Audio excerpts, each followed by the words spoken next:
నాకు దేవుడు డబ్బు ఎందుకు ఇవ్వలేదు అనుకుంటావు. డబ్బు ఇవ్వటానికి పెద్ద పనే అండి? దేవుడు ఇవ్వలేదు అంటే నీవిప్పుడు నీకిచ్చే టైం కాదు ఇది. నీవు దానిని సరిగా ఉపయోగించుకోలేవు. అది నీ దగ్గర ఉన్నప్పుడు నీ మీద పెరిగే ఒత్తిడులు తట్టుకోలేవు.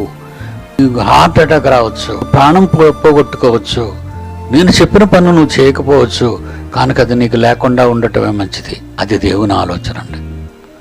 ఒక తండ్రిగా పసిపిల్లాడు, వాడికి సంవత్సరం అనుకోండి, నా కొడుకు కానీ నా కూతురు కానీ ఒక 1 year బేబీలు అయినప్పుడు నేను వాళ్ళకి 100 రూపాయల నోటు ఎలాగంటే చేతిలో పెడతాను? దాని విలువ వాళ్ళకి తెలియదు. అది కరెన్సీ కాగితం అని వాళ్ళకి తెలీదు. దాని ఉపయోగాలు వాళ్ళకి తెలీదు. ఏదో కాగితం ఆడుకుంటామని చించేస్తారు, నోట్లో పెట్టేసుకుంటారు, నానబెట్టేస్తారు.